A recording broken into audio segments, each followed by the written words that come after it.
Ice cream dosa விஷமா அப்படிங்கிற தலைப்பில் தான் நம்ம இன்றைக்கி ஒரு சின்ன பதிவை பார்க்க போகிறோம். சில இடங்களில் ஐஸ்கிரீம் சாப்பிட்டுட்டு தோசை சாப்பிட்றாங்க, அல்லது தோசையை சாப்பிட்டு ஐஸ்கிரீம் சாப்பிட்றாங்க. சில இடத்துல ரெண்டையுமே சேர்த்து கூட கொடுக்குறாங்க. அதாவது தோசை மாவு இட்லி மாவில் ரெண்டுலேயுமே ஒரே ஆசிட் தான் இருக்குது, லாக்டிக் ஆசிட். இட்லியை நம்ம ஊற்றும் பொழுது இட்லியை வந்து நம்ம தண்ணீர் ஆவியில் அவிக்கிறோம், நீர் ஆவியில் அவிக்கிறோம். அதனால் அது ஒன்றும் பிரச்சனை கிடையாது. ஆனால் தோசையை ஊற்றும் பொழுது தோசை மாவு எடுத்து நைஸாக இட்லிகளை அந்த தோசை கல்லில் தேய்ச்சி நைஸாக தேய்ச்சி அதுக்கப்புறம் நிறைய எண்ணெயெல்லாம் ஊற்றி நல்ல ஹை டெம்பரேச்சரில் செய்யும்போது அந்த முருகலை வரும். அந்த முருகலை சாப்பிட்றதுக்கே நமக்கு அது ஒரு அடிக்ட் மாதிரியே ஆகி போயிடும். ஆனால் இந்த லாக்டிக் ஆசிட், அதில் இருக்கக்கூடிய லாக்டிக் ஆசிட் ஹை டெம்பரேச்சரில் நம்ம வந்து அதிகமாக சூடாக்கும் பொழுது லாக்டேடாக மாறும். இன்னும் பல கார்பன் மோனாக்சைடு இப்படிப்பட்ட உடம்புக்கு தேவையில்லாத சில பொருட்கள் அதில் உற்பத்தி ஆகிறதுக்கு நிறைய வாய்ப்பு இருக்குது. இந்த தோசையை நம்ம சாப்பிடும் பொழுது கண்டிப்பாக அது உடம்புக்கு சில ஒரு மைல்டான ஒரு தீங்கு விளைவதற்கு வாய்ப்பு இருக்கிறது.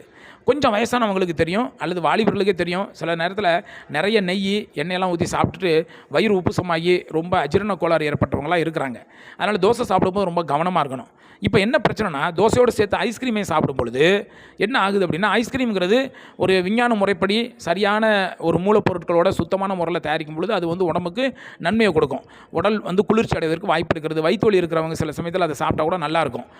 இப்போ உடலுக்கு குளிர்ச்சி தரக்கூடிய ஐஸ்கிரீமை இந்த தோசை இருக்குது இல்லைங்களா, ரொம்ப சூடான அல்லது அதில் சில ஆசிட்லாம் உற்பத்தி ஆகி அப்படிப்பட்ட சூழ்நிலையில் ரெண்டையும் ஒன்றா சேர்த்து சாப்பிடும் பொழுது கண்டிப்பாக உடலுக்கு கெடுதி வருவதற்கு வாய்ப்பு இருக்கிறது.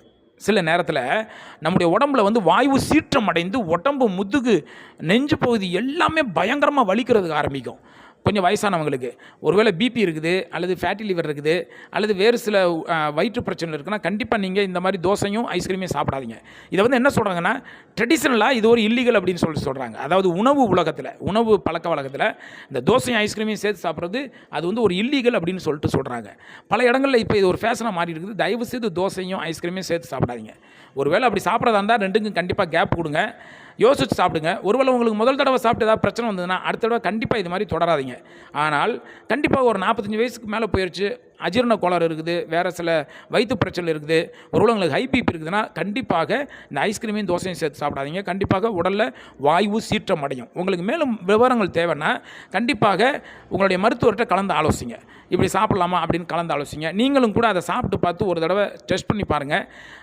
சுத்தமான முறையில் தயாரிக்கப்பட்ட இட்லி தோசை மாவு, சுத்தமான முறையில் தயாரிக்கப்பட்ட நல்ல ஐஸ்கிரீமு இவைகளை நம்ம வாங்கி சாப்பிட்லாம். அதுவும் கேப் இருக்கணும், ரெண்டையும் சேர்த்து சாப்பிட வேணாம் அப்படிங்கிறது தான் எங்களுடைய கருத்து. உங்களுடைய பொறுமையான கவனத்துக்கு மிக்க நன்றி. இந்த சேனலை முன்னே இருக்கக்கூடிய வீடியோலாம் பார்த்து பயன்படும்படி அன்போடு கேட்டுக்கொள்கிறோம்.